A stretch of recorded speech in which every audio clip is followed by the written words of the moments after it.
आदाब, नमस्ते, जय श्री कृष्णा, सत श्री अकाल दोस्तों। उम्मीद करती हूँ आप सभी भी बहुत अच्छे होंगे। आज की जो सच्ची घटना मैं आप सभी को सुनाने वाली हूँ वो है मध्य प्रदेश की। मध्य प्रदेश में इंदौर नाम का शहर है और इस इंदौर नाम के शहर में एक वारदात हुई थी अशरफी कॉलोनी में और दिन था 27 अगस्त 2022 का। इस दिन एक शख्स जिसका नाम था नूर मोहम्मद, वो अपनी पत्नी के साथ इस कॉलोनी में काफ़ी खुशहाल जीवन जी रहा था। लेकिन नूर मोहम्मद की एक बहुत ही गंदी आदत थी कि वो शारीरिक संबंध हर रोज़ अपनी पत्नी के साथ बनाया करता था। शुरुआत में जब उसकी शादी हुई थी सब कुछ सामान्य चल रहा था। उसकी पत्नी भी इनकार नहीं करती थी संबंध बनाने से, लेकिन संबंध बनाने की वजह से जब उसकी पत्नी प्रेग्नेंट हो गई और प्रेगनेंसी के दौरान भी नूर मोहम्मद नहीं मानता था। हर रोज़ वो संबंध बनाने की पेशकश करता था, उसके साथ ज़बरदस्ती करता था। तब एक दिन उसकी पत्नी ऊब कर, परेशान होकर नूर मोहम्मद को छोड़कर अपने मायके चली जाती है, क्योंकि उसकी पत्नी को डर रहता है कि मेरी प्रेगनेंसी इस काम की वजह से ख़राब ना हो जाए, क्योंकि उसका पति लगातार समझाने के बाद भी समझ ही नहीं रहा था। उसको कुछ ऐसी लत थी, ऐसी भूख थी जो कभी उसकी मिटती ही नहीं थी और इस वजह से उसकी पत्नी बिल्कुल परेशान हो जाती है। अब जब पत्नी मायके चली जाती है, इधर नूर मोहम्मद अकेला पड़ जाता है, लेकिन उसकी जो लत थी, उसकी जो लालच थी, उससे वो बेबस था। उसे कैसे भी अपनी प्यास तो बुझानी ही थी। लिहाजा एक दिन वो फेसबुक पे कई बार बहुत सारे लोगों के प्रोफाइल सर्च करता रहता है। कभी वो छोटे छोटे वीडियोस देखता है, मन लगाता है। ऐसे करते करते एक महिला दोस्त को वो फ्रेंड रिक्वेस्ट सेंड करता है जिसका नाम था जोया। जोया देखने में बहुत ही सुंदर थी, बहुत ही ज़्यादा एकदम आकर्षक उसका चेहरा था। और जब ये फ्रेंड रिक्वेस्ट भेजता है तो कुछ दिन तक तो फ्रेंड रिक्वेस्ट एक्सेप्ट नहीं होता है, लेकिन कुछ दिन के बाद जोया इस नूर मोहम्मद के फ्रेंड रिक्वेस्ट को एक्सेप्ट कर लेती है। अब जैसे ही जोया नूर मोहम्मद के फ्रेंड को रिक्वेस्ट को एक्सेप्ट करती है, दोनों के बीच में बातचीत चालू हो जाती है। काफ़ी लंबे वक्त तक ये दोनों बातचीत करते हैं, चैटिंग करते हैं, नंबर की अदला बदली कर लेते हैं। और जब पता लगता है नूर मोहम्मद को कि ये जोया भी इंदौर की ही रहने वाली है, तब तो उसकी खुशी का कुछ ठिकाना ही नहीं था। काफ़ी लंबे वक्त से वो ये इंतजार में था कि एक बार वो जोया से मुलाकात करे और कहीं ना कहीं जोया के साथ भी वो संबंध, शारीरिक सुख प्राप्त करना चाहता था। अब जब उसकी पत्नी नाराज होकर मायके चली गई तो उसके लिए ये एक गोल्डन अपॉर्चुनिटी जैसा था। उसने जोया को मैसेज किया कि मैं घर पे बिल्कुल अकेला हूँ और क्या तुम मुझसे मिलने घर आ सकती हो। जोया ने भी देर नहीं लगाई और उसने स्वीकार कर लिया कि हाँ, मैं तुम्हारे घर आ जाती हूँ। अब इधर जोया अपने घर से निकली तैयार होकर, उधर नूर मोहम्मद भी अपने घर से निकलता है। दोनों रास्ते में मिलते हैं और फिर जोया नूर के साथ उसके घर पहुँच जाती है। घर पहुँचने के बाद दोनों साथ में मिलकर गप्पे लड़ाते हैं काफ़ी टाइम तक। उसके बाद खाना भी साथ में बनाते हैं। इधर नूर जो था जोया को खुश करने के लिए मटन वगैरह लेकर के आया था। दोनों मटन बनाते हैं, खाना पीना खाते हैं।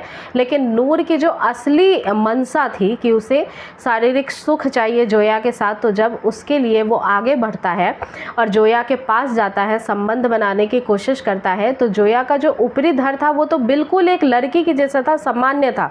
उसे देखकर कोई बोल भी नहीं सकता था कि वो लड़की नहीं है। लेकिन असल में असलियत जब सामने आती है, शरीर के कुछ हिस्सों पे जब उसका ध्यान जाता है नूर का, तब पता लगता है कि जोया लड़की तो है ही नहीं, जोया एक किन्नर है। उसके बाद जब शारीरिक सुख उसे नहीं मिलता है जोया से, तो वो इतना परेशान हो जाता है, गुस्से में आ जाता है कि वो जोया को कहना शुरू करता है कि मैंने हर एक बात तुमसे बताई। मैंने ये भी बताया कि मैं शादीशुदा हूँ, मैंने ये भी बताया कि मेरी बीवी गुस्सा होकर मायके चली गई है, किस कारण से गई है। मैंने तुमसे सब कुछ शेयर किया, सब कुछ बताया, लेकिन तुमने मुझसे इतनी बड़ी बात क्यों छुपाई? तुमने ये क्यों नहीं बताया कि तुम एक लड़की हो?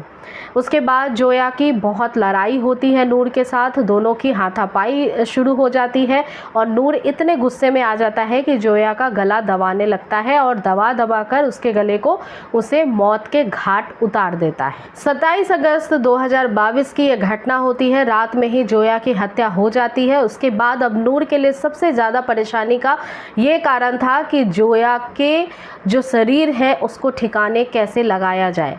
इसके लिए उसने एक तरकीब निकाली। जोया के शरीर के 2 टुकड़े कर दिए, उसे बाथरूम में रखा। तब तक उसे बाथरूम बाथरूम में छोड़ दिया जब तक कि उसका जो पूरा खून था वो सूख ना जाए। उसके बाद एक जो धड़ था उसका, जोया का निचला हिस्सा, उसे एक बोरी में पैक करता है। दूसरे को भी बोरी में पैक करना चाहता है लेकिन वो हो नहीं पाता है, बोरी छोटी सी थी। पैक करके वो चला जाता है इंदौर के ही शहर में एमा-10 करके एक जगह है, जहाँ पे जाकर इस बोरी को डिस्पोज करता है, फेंक करके आ जाता है।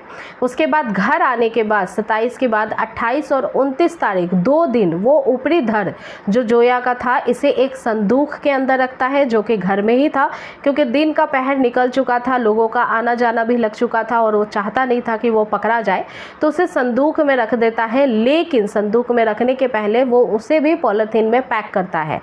समय पे उसे वो निकालता भी है, उसके साथ मनचाही हरकतें भी करता है, अश्लील हरकत करता है और वो अपने जो हवस थी उसकी एक तब तक मिटाता रहता है उसके ऊपरी अंगों से, ऊपरी धड़ से, जब तक कि उसका मन शांत ना हो जाए। 2 दिन जब बीत जाते हैं, इधर जो ये किन्नर थी, जोया थी, जहाँ की रहने वाली थी, जो साथियों के साथ वो रहती थी, उन साथियों को भी थोड़ा शक होता है कि 2 दिन से वो बिना बताए गई है, वापस नहीं आई है, तो वो भी पुलिस स्टेशन चले जाते हैं। लेकिन पुलिसिया कार्रवाई पहले तो ढीली रहती है। सुनते हैं पुलिस इंस्पेक्टर जो नज़दीकी थाना के रहते हैं वो, कि जोया कैसी लड़की थी, किससे कांटेक्ट में थी, कब से गायब है, ये सब कुछ देखते हैं, सुनते हैं। एक FIR भी दर्ज की जाती है, लेकिन पहले प्रयास में कोई भी बहुत ज़्यादा जो है उसको ढूंढने की पुलिस की तरफ से चेष्टा नहीं की जाती है। उसके बाद जब पुलिस को एमा-10 पे आधा धड़ मिलता है और वो धड़ नीचे का होता है और उसे देखकर पुलिस वाले भी समझ चुके थे कि ये एक किन्नर का शरीर है, ये किसी पुरुष का या महिला का शरीर नहीं है, तो उसके बाद ये गंभीरता से इस प्रकरण को लेते हैं। उसके बाद जोया का कॉल डिटेल निकाला जाता है, उसके साथियों से पूछा जाता है वो किसके कांटेक्ट में थी, किससे बात करती थी। कॉल डिटेल्स निकालवाने के बाद CDR वगैरह निकाली जाती है, उसमें एक नंबर मिलता है जो कि नूर का था। नूर के घर का एड्रेस निकाल करके पुलिस नूर के घर पे दबिश डालती है। जैसे ही नूर के घर पे पुलिस पहुंचती है, वहां से तेज गंध, तेज बदबू आती रहती है, जिसके वजह से अब पुलिस समझ चुकी थी कि उसका आधा शरीर भी यहीं मिलने वाला है, क्योंकि वो दुर्गंध ही बता रही थी कि यहाँ कुछ ना कुछ अनहोनी घटना जरूर घटी है। नूर घर पे ही होता है, उसको अरेस्ट किया जाता है और उसके आधे शरीर को बरामद जब किया जाता है संदूक से, तब नूर से पूछा जाता है कि इस शरीर के आधे हिस्से का तुम क्या कर रहे थे। नूर की बातों को सुन करके पुलिस भी अचंभित रह जाते हैं कि कोई इतना ज़्यादा भयानक वारदात कैसे कर सकता है। इंसानियत को भी शर्मसार कर देने वाली उसकी हरकतें थी। नूर को देखकर लग रहा था कि वो मानसिक रोगी है।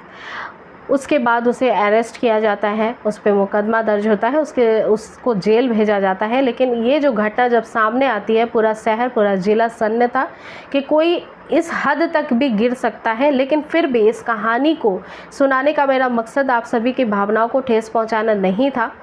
किसी को भी जब आप रिश्ते में लाते हैं या फिर रिश्ता बनाते हैं तो झूठ की बुनियाद पर रिश्ता कभी भी कायम नहीं किया जाता है और ना ही ये लंबे समय तक चल सकता है।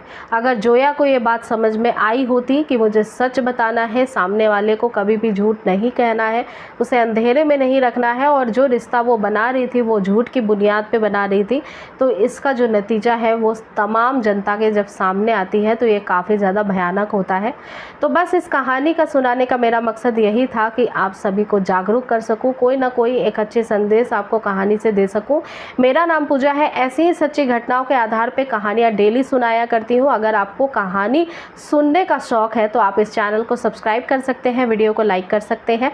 तो दोस्तों, अगली मुलाकात एक नई कहानी के साथ होगी। तब तक आप खुश रहिए, स्वस्थ रहिए, अपने परिवार का पूरा ध्यान रखिए, सुरक्षित रहिए, खुशहाल रहिए। धन्यवाद।